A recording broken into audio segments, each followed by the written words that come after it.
We begin our program with broken hearts in yet another American town, which today became the site of yet another deadly school shooting. A high school in Parkland, Florida became the scene of chaos and panic just before the end of the school day. The Broward County Sheriff says at least 17 people are dead.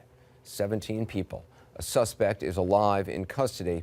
As is our policy on this program, we will not say his name or show you his picture. We'll update you on the investigation, certainly, and as information comes in over the next 2 hours. But as always, and as happens too often, we'll keep our focus on the victims, their loved ones, and the survivors. High school kids, teachers, parents, brothers and sisters, people whose lives were lost or forever changed this afternoon. People who tonight have joined a terrible and a senseless club, one that grows by the week in this country. Right now, we're going to show you a short video taken inside a classroom during the shooting. Difficult to watch. It is difficult to listen to. We blurred the faces of the students. Holy. Oh my God!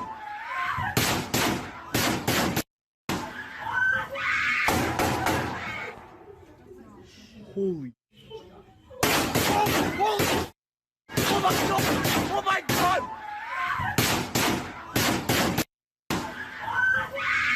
Randy Kay joins us now from Parkland, Florida. Randy, talk to me about the latest that we know about what happened.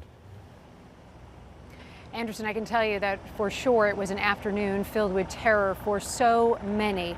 Any other day, this affluent community outside Fort Lauderdale would be considered one of the safest in the state of Florida. But today, as you know, a shooter changed all of that. A sheriff late this evening here told us that the shooting began outside the building and then entered inside the high school building.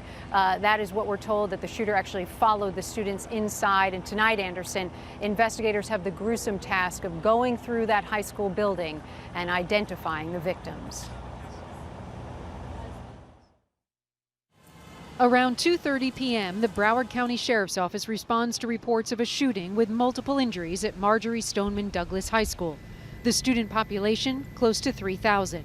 At first, those inside the school didn't realize what was happening. Kids were freaking out. Some kids froze. Some kids were on their phones.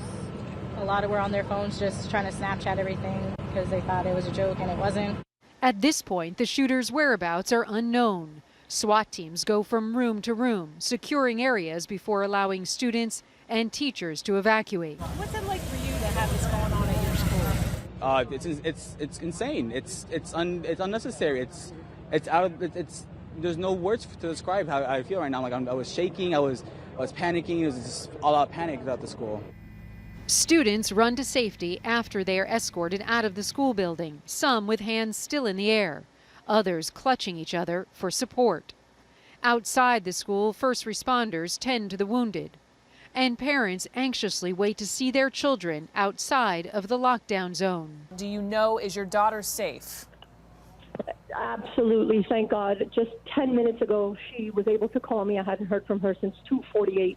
She kept texting me, and she said that she was hiding, that she was fine, but for me to please call 911 because there was somebody hurt on the 3rd floor in the 1200 building. She was very nervous.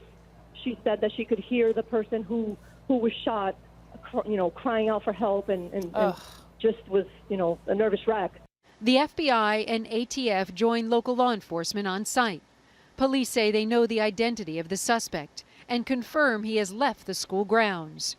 Just before 4 p.m., the Broward County Sheriff's Office announces they found the shooter and arrested him without incident. Randy, I understand you've been speaking to families who are there as well.